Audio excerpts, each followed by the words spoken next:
ಪ್ರಸ್ತುತವಾದಂತ ವಿಷಯ. ಈಗ ಗೋಪಿನಾಥ್ ಅವರು ಹೇಳಿದಾದ್ರು ರಾತ್ರಿಯಿಂದ ಇಷ್ಟೊಂದು ಮಳೆ ಬರುತ್ತೆ ಅಂತ ನಮ್ಗೆ ಗೊತ್ತಿರ್ಲಿಲ್ಲ ಅಂತ. ಎಲ್ಲರೂ ಪೇಪರ್ ಓದ್ತಾ ಇದೀವಿ, ನೀವು ಎಲ್ಲಾ ಕಡೆ ಪಬ್ಲಿಷ್ ಮಾಡ್ತಾ ಇದೀವಿ. ಕಳೆದ ಒಂದು ವಾರದಿಂದಾನು ಈ ರೀತಿಯಾದಂತಹ ಒಂದು ಹವಾಮಾನದಲ್ಲಿ ಬದಲಾವಣೆ ಮತ್ತು ವೈಪರೀತ್ಯ ಇರೋದನ್ನ ಗಮನಿಸ್ತಾ ಇದೀವಿ. ನಾಳೆ ಏನಾಗುತ್ತೆ, 3 ಗಂಟೆಲಿ ಏನಾಗುತ್ತೆ, 1 ಗಂಟೆಲಿ ಏನಾಗುತ್ತೆ ಅನ್ನುವಂತ ಫೋರ್ಕಾಸ್ಟ್ ಕೂಡ ಇಲಾಖೆಯಿಂದ ನಮಗೆ ಬಿತ್ತರಿಸ್ತಾ ಇರ್ತಾರೆ. ಅದನ್ನ ಸಾರ್ವಜನಿಕರಿಗೆ ತೆಗೆದುಕೊಳ್ಳುವ ಕೆಲಸವನ್ನು ಕೂಡ ನೀವು ಬಹಳ ಯಶಸ್ವಿಯಾಗಿ ಮತ್ತು ಪರಿಣಾಮಕಾರಿಯಾಗಿ ಮಾಡ್ತಾ ಇದ್ದೀವಿ ಮಾಧ್ಯಮದ ಸ್ನೇಹಿತರು. ಇವತ್ತಿನ ಈ ಒಂದು ಸಬ್ಜೆಕ್ಟ್ ನ ಗಮನಿಸಿದಾಗ ಇದು ಯಾತಕ್ಕೆ ಈ ಒಂದು ಕಾರ್ಯಾಗಾರ ಬಹಳ ಮುಖ್ಯ ಆಗ್ತದೆ ಅನ್ನೋದನ್ನ ಸುದೀಪ್ ಅವರು ಹೇಳ್ತಾ ಇದ್ದಾರೆ. ನಿಜ, ಬಹಳ ಸಂದರ್ಭಗಳಲ್ಲಿ ನಾವೇನಾಗ್ತದೆ, ವ್ಯವಸ್ಥೆ ಒಳಗಡೆ ಭಾಗವಾಗಿರೋದ್ರಿಂದ ಅವುಗಳ ಜೊತೆಗೆ ನಾವು ಎಷ್ಟು ಮಟ್ಟಿಗೆ ಹೊಂದಾಣಿಕೆ ಮಾಡ್ಕೊಂಡಿರ್ತೀವಿ ಅಂದ್ರೆ ಅದು ಹೇಗೆ ಸಂಭವಿಸಿದ್ರು ಹಾಗೆ ಅದರ ಜೊತೆಯಲ್ಲಿ ಹೋಗ್ತಕ್ಕಂಥ ಒಂದು ಧೋರಣೆಯನ್ನ ಬೆಳೆಸ್ಕೊಂಡ್ಬಿಟ್ಟಿರ್ತೀವಿ. ಎಲ್ಲೋ ಒಂದು ಕಡೆ ನಾವು ನಿಂತು ನೋಡಿದಾಗ ಈ ರೀತಿಯ ಬೆಳವಣಿಗೆಗಳಿಗೆ ಕಾರಣ ಏನು, ಇದರೊಳಗಡೆ ನನ್ನ ಪಾತ್ರ ಏನು, ಅಥವಾ ನಾನು ಈ ವೃತ್ತಿನಲ್ಲಿ ಇದ್ದೀನಿ, ಈ ವೃತ್ತಿನಲ್ಲಿ ತೊಡಗಿರೋದ್ರಿಂದ ಈ ವೃತ್ತಿಯಲ್ಲಿ ನಾನು ನಿರ್ವಹಿಸಬೇಕಾದಂತಹ ಪ್ರಮುಖವಾದ ಪಾತ್ರಗಳೇನು ಅನ್ನೋದ್ರ ಬಗ್ಗೆ ಕೂಡ ನಾವೆಲ್ಲೋ ಒಂದು ಕಡೆ ನಿಂತು ಯೋಚನೆ ಮಾಡಬೇಕಾದಂತಹ ಸಂದರ್ಭಗಳು ಕೂಡ ಒದಗಿ ಬರ್ತದೆ. ಎಲ್ಲರೂ ಮಾತಾಡ್ತಾ ಇದ್ದೀವಿ, ಎಲ್ಲರಿಗೂ ಗೊತ್ತಿದೆ, ಆದ್ರೆ ಕಾರಣಗಳನ್ನ ಮಾತ್ರ ನಾವು ಹುಡುಕೋ ಪ್ರಯತ್ನ ಮಾಡ್ತಾ ಇದ್ದೀವಿ. ಅದರಿಂದ ಆಗುವ ಪರಿಣಾಮಗಳನ್ನ ತಡೆಗಟ್ಟುವುದು ಹೇಗೆ ಅಂತ ನಾವು ಯಾರು ಕೂಡ ಹೆಚ್ಚಾಗಿ ಗಮನಿಸ್ತಾ ಇಲ್ಲ ಅಂತ ನನಗನ್ಸುತ್ತೆ. ಇವತ್ತಿನ ಈ ಕಾರ್ಯಾಗಾರ ಮುಖ್ಯವಾಗಿ ಇಲ್ಲಿರ್ತಕ್ಕಂಥ ಎಲ್ಲ ಮಾಧ್ಯಮದ ಸ್ನೇಹಿತರನ್ನ ಸೆನ್ಸಿಟೈಸ್ ಮಾಡೋದು ಅಷ್ಟೇ ಆಗಿದೆ.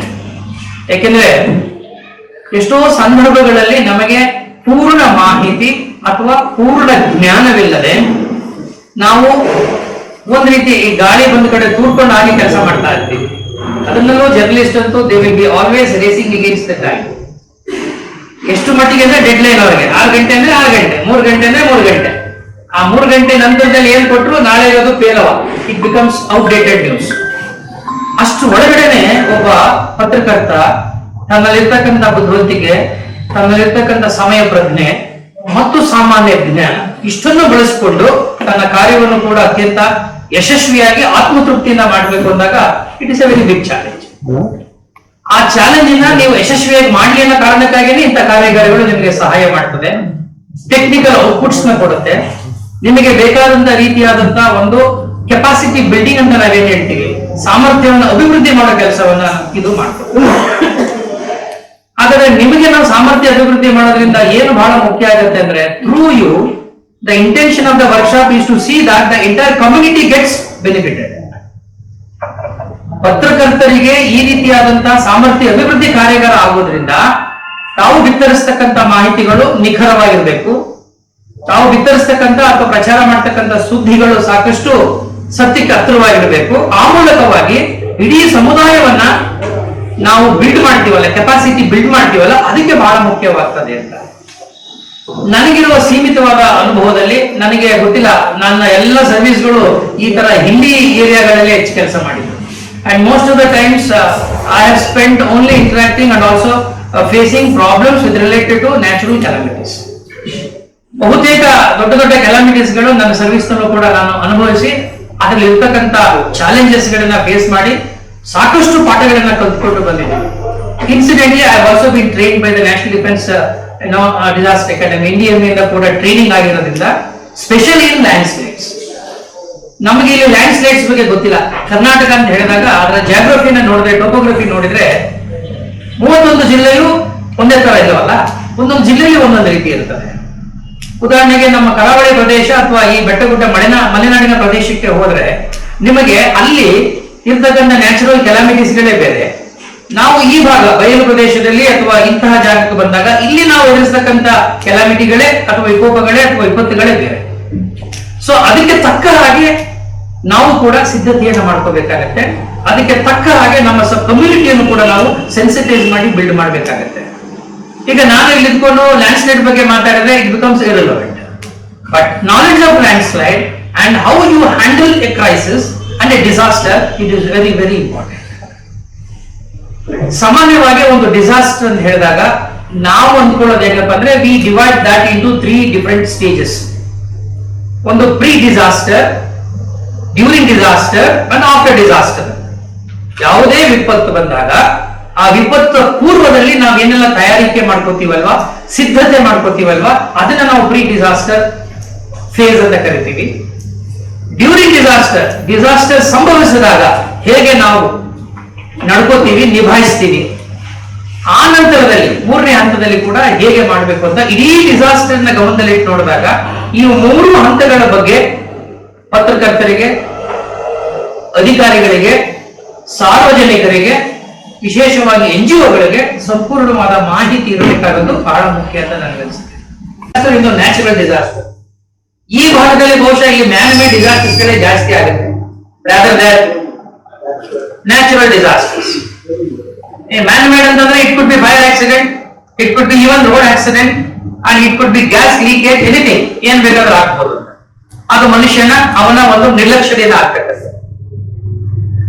ಆದ್ರೆ ಒಬ್ಬ ಪತ್ರಕರ್ತ ಹೇಗಿರ್ತಾನೆ ಅಂತಂದ್ರೆ, ನಾನು ಬರ್ತಾ ಯೋಚನೆ ಮಾಡ್ತಾ ಇದ್ದೆ, ಗೋಪಿನಾಥ್ ಅವ್ರು ನಿನ್ನೆ ಇವತ್ತು ಬೆಳಗ್ಗೆ ನನ್ನ ಮಾಹಿತಿ ಬಂದಾಗ, journalist cannot be A specialist. Specialisation ಅನ್ನುವ ಅದು ಹೊರ ಅಂತಿರೋ ಅಥವಾ ಶಾಪ್ ಅಂತಿರೋ ನನಗೆ ಗೊತ್ತಿಲ್ಲ. ಅದು ಕೇವಲ ಸ್ಟೇಟ್ ಪೇಪರ್ಗಳಲ್ಲಿ ಕೆಲವು ಕಡೆ ಮಾತ್ರ ಇದೆ, ಎಲ್ಲಾ ಪೇಪರ್ಲ್ಲೂ ಇಲ್ಲ. ಸಪೋಸ್ ನಾನೀಗ ಸ್ಪೋರ್ಟ್ಸ್ ಅಲ್ಲಿ ನಾನು ಅಪಾಯಿಂಟ್ ಆಯ್ತು ಅಂದ್ರೆ I will be there only looking after sports. It is there only in the national media and the state media. ಹಾಗಾಗಿ ಅವರಿಗೆ ಸ್ಪೋರ್ಟ್ಸ್ ಅಲ್ಲಿ ಈ would have become an authority 25 ವರ್ಷ 30 ವರ್ಷ. ಅದೇ ತರ ಸಿನಿಮಾ ಬಗ್ಗೆ ಅವರು ವರದಿ ಮಾಡ್ತಾ ಇರ್ತಾರೆ. ಆದ್ರೆ ಜಿಲ್ಲಾ ಮಟ್ಟದಲ್ಲಿ, ತಾಲೂಕು ಮಟ್ಟದಲ್ಲಿ ಪತ್ರಕರ್ತರಾಗಿರುವುದಿಲ್ಲ. There is a variety of information, variety of issues about which a journalist or a media person is supposed to have at least preliminary information and a knowledge of each and everything that happens around it or within it. ಅದಕ್ಕೆ ನಾನು ಅನ್ಕೊಳ್ಳೋದು, ನೀವು ಒಂಥರ IAS officer ಗಳಿದ್ದಂಗೆ. Because an IAS officer is a generalist, he is not a specialist. We are not specialists. ನಾನು ರಮೇಶ್ ಅವ್ರ ಜೊತೆ ಮಾತಾಡ್ತಾ ಇದ್ದೆ. ಅವರು IMDಗೆ ಅವರು ರಿಟೈರ್ ಆದ್ಮೇಲೆ ನಾನು ಒಂದು 3-4 ಸಾರಿ ಭೇಟಿ ಕೊಟ್ಟಾಗ ಅವಾಗ ಅನ್ನಿಸ್ತಾ ಇತ್ತು, ಬಿಕಾಸ್ ಅವರು they deal with only one subject and they would have mastered and they would have become an authority.